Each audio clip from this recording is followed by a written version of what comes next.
اقوام متحدہ کی سلامتی کونسل کا بند کمرہ اجلاس، پاکستان کے مستقل مندوب عاصم افتخار کی بریفنگ۔ پاکستان نے اجلاس میں سنتاس معاہدے کی معطلی کا معاملہ بھی اٹھا دیا۔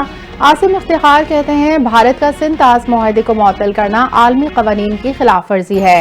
پاکستان بار بار کہہ چکا ہے کہ پہلگام واقعے سے کوئی تعلق نہیں، واقعے کی آزادانہ، شفاف اور بین الاقوامی تحقیقات میں تعاون کے لیے تیار ہیں۔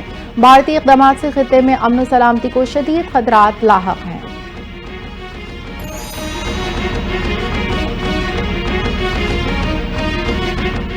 بھارت کو ایک بار پھر دنیا کے سامنے منہ کی کھانا پڑ گئی۔ پاکستان پر ایک اور بھارتی الزام جھوٹ ثابت ہو گیا۔ غیر ملکی اور پاکستانی میڈیا کا ایل او سی سے 26 کلومیٹر کے فاصلے پر بیلانور شاہ کا دورہ۔ بھارتی الزامات کے برعکس علاقے میں پرامن ماحول اور زندگی معمول کے مطابق رواں دواں۔ بھارت نے بیلانور شاہ میں دہشت گردوں کے تربیتی کیمپس موجود ہونے کا الزام عائد کیا۔ آزاد کشمیر میں کسی دہشت گرد ٹریننگ کیمپ کے کوئی شواہد نہیں ملے۔ عطا اللہ تارڑ نے کہا بھارت بغیر ثبوت پاکستان پر بے بنیاد الزام لگا رہا ہے۔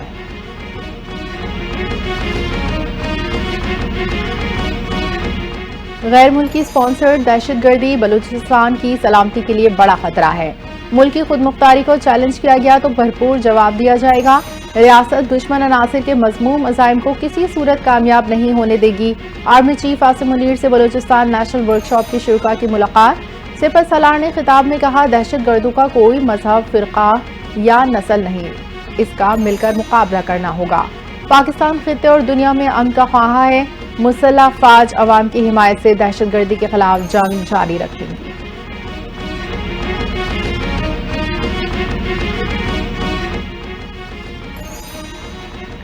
پاک بھارت کشیدگی میں آرمی چیف مرد آہن قرار۔ امریکی اخبار نیو یارک ٹائمز نے army chief general Asim Munir کے کردار کو تسلیم کر لیا۔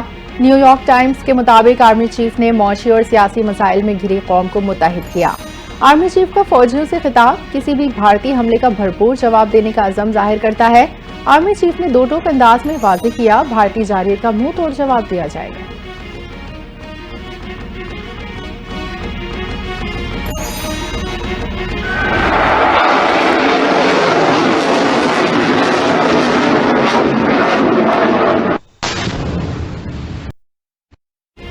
ملک کی دفاع ناقابل تسخیر بنانے کی جانب ایک اور سنگ میل عبور۔ پاکستان کا ابدالی میزائل کے بعد الفتح میزائل کا کامیاب تجربہ۔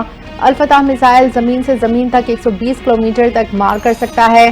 آئی ایس پی آر کے مطابق فتح میزائل جدید نیویگیشن سسٹم سے لیس ہے، ہدف کو بہتر اور درست انداز میں نشانہ بنانے کی صلاحیت رکھتا ہے۔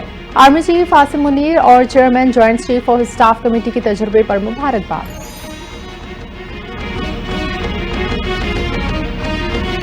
بھارتی جارحانہ اقدامات کے خلاف قومی اسمبلی میں قرارداد منظور۔ قرارداد وزیر پارلیمانی امور طارق فضل چودھری نے پیش کی۔ قرارداد کے متن میں کہا گیا پاکستان ہر قسم کی دہشت گردی کی مذمت کرتا ہے۔ پاکستان کا پانی روکا گیا تو یہ اعلان جنگ ہوگا۔ بھارت مختلف ملکوں میں اسپانسرڈ دہشت گردی میں ملوث ہے۔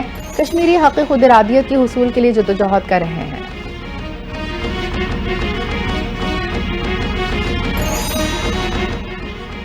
بھارت کے پاکستان کے خلاف اونچے ہتھ کنڈے بغلیہار کے بعد سلال ڈیم کے دروازے بھی بند کر دیے۔ بھارت نے دریائے چناب میں 2 دن میں مجموعی طور پر 35,600 کیوسک پانی کا بہاؤ کم کیا۔ پانی کی آمد صرف 5,003 کیوسک رہ گئی۔ دریائے جہلم میں پانی کا بہاؤ مزید کم ہونے کا خدشہ۔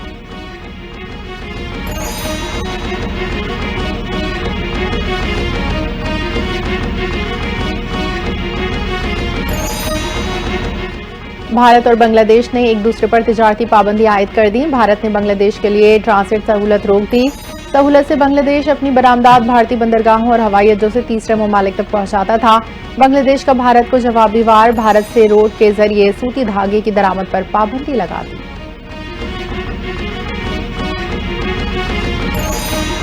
اور ٹرمپ انتظامیہ نے ہارورڈ یونیورسٹی کی اربوں ڈالر کی امداد روک دی۔ امریکی محکمہ تعلیم نے ہارورڈ یونیورسٹی کو باضابطہ آگاہ کر دیا۔ ٹرمپ انتظامیہ کا کہنا ہے مطالبات پر عمل نہ ہوا تو امداد معطل رہے گی۔ اس سے قبل ٹرمپ انتظامیہ کے مطالبات ماننے سے انکار پر ہارورڈ یونیورسٹی کی وفاقی امداد منجمد کر دی گئی تھی۔